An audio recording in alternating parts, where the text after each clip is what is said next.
We will start with the U.S. Supreme Court backing President Trump's hardline approach towards immigration. So this move letting federal agents proceed with raids in Southern California. So for more on this, let's welcome in GOP strategist and lawyer Ford O'Connell and Republican strategist Whitley Yates. Good morning to you both. Thank you for waking up early with us. Ford, something finally went in Trump's way when it comes to the courts. They are allowing these ICE raids in SoCal to continue. And according to the DOJ, a whopping 10% of SoCal residents are actually illegals. So what's your reaction to this move by the courts? Great move by the courts. I'm surprised that honestly it had to go to the United States Supreme Court to get this right. And when it comes to Southern California, that's exactly right. You have to conduct ICE raids where illegal aliens actually live, because you have to send a message that the law will be upheld and there will be consequences for coming in this country illegally. So bravo to the Supreme Court. Alex, I think that's probably the 20th win for President Trump at the Supreme Court. I love it. Whitley, the Department of Homeland Security says it is launching what they're calling Operation Midway Blitz. So that's that new initiative targeting undocumented immigrants who commit crimes across Chicago and the state of Illinois. Here was Chicago's mayor, Brandon Johnson, saying ICE is a threat to democracy. Take a listen. When the president of the United States of America put so much money into ICE, where the only other forces that have more resources than ICE is the United States government's army and China's army, that's a problem. That's a threat to our democracy. Okay, Whitley, a threat to our democracy. What do you have to say about that? You know, I'm not surprised that that is what the mayor of Chicago said, because he doesn't see the lawlessness within his city as any type of threat to the people or property that they are destructing. The truth is, I'm in Indianapolis right now, only about 2.5 hours away from Chicago, and we all know that there is a massive crime problem. They would rather allow looters to run and burn down the city, to be stealing from stores and shops like Lululemon, as opposed to allowing law enforcement to come in and to not only just help, but to remove those that are not supposed to be in this country out. And the fact that they're not supporting law enforcement will continue to increase the lunacy that we see in Chicago. Yeah, without a doubt. Ford, I really want your thoughts on this and what's happening in Chicago and these ICE raids that are going on. I mean, Mayor Brandon Johnson isn't really doing much to crack down on any crime in his city. Yeah, look, Mayor Johnson isn't, neither is Governor Pritzker. They don't seem to understand that ICE is upholding the laws of the United States of America passed by a bipartisan Congress. So this idea that ICE is some rogue agency is insane. These are men and women who do a dangerous job, who essentially are upholding the law. And frankly, they wouldn't have to go into the community, because what a sanctuary city means is that you're not letting the feds into the jails, into the courtrooms, which are the safest place to arrest illegal aliens and remove them from the United States of America. But I give you the Democratic Party, who has now doubled down on stupidity.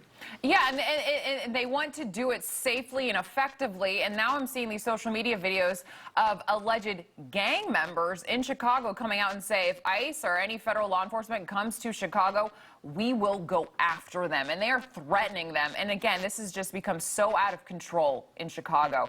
But let's move on to another Democrat-run city, New York. So Democrat socialist Zohran Mamdani, somehow he is still leading the polls for mayor.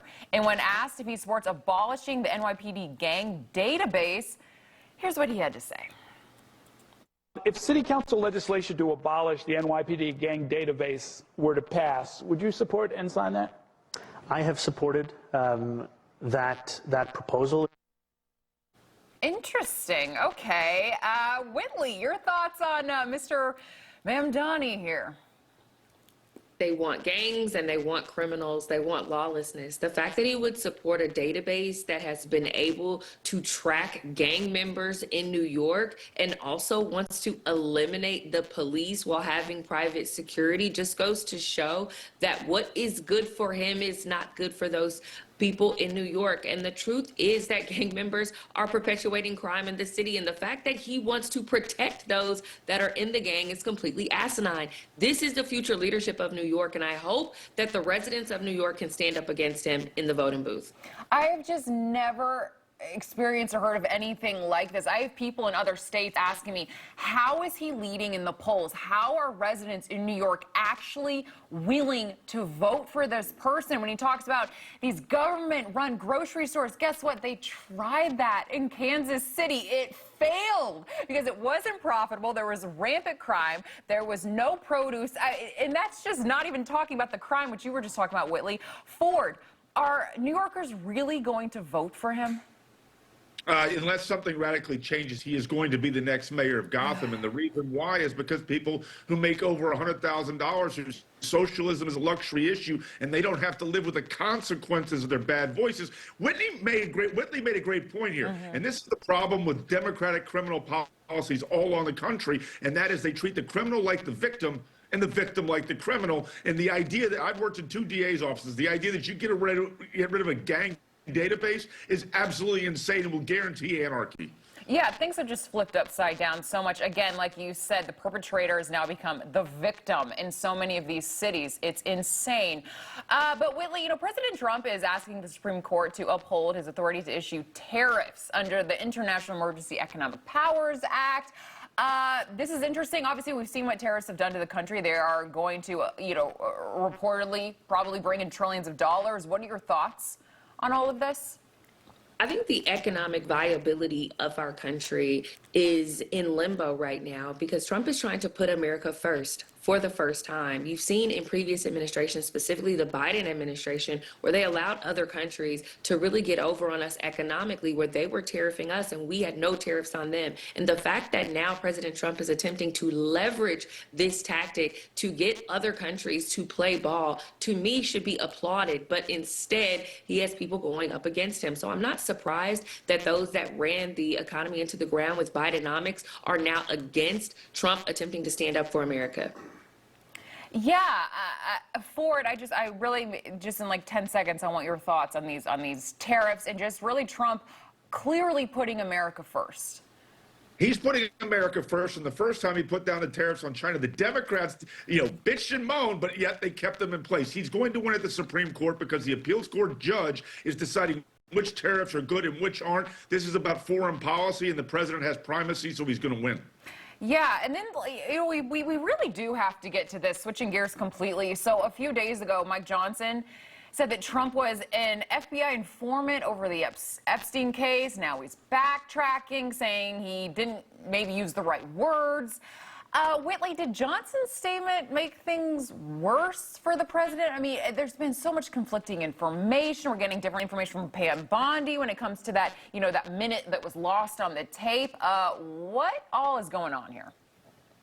I'm really not quite sure what it is that Johnson was attempting to say, but intention versus execution is futile because the words that came out of his mouth were not correct. So the fact that he's backtracking is a good thing, but now the damage has already been done. I think we need to be very careful with what we're saying about Epstein and what we're validating as true, because painting the current president as an informant is not the way to go.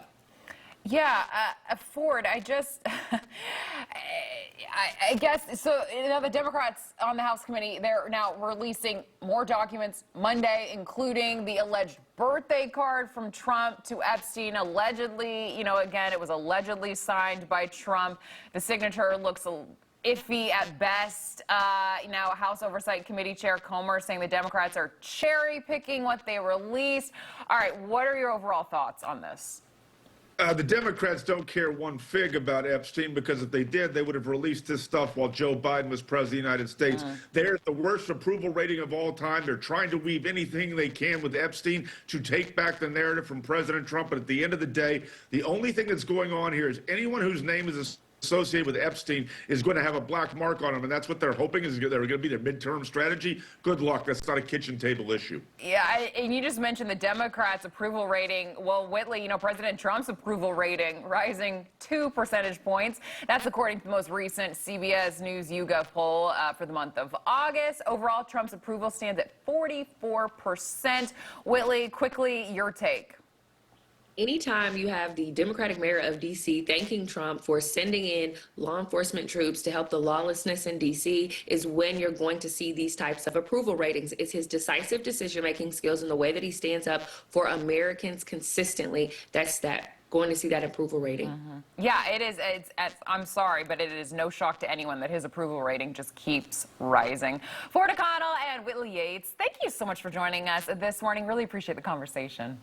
Thanks, Alex.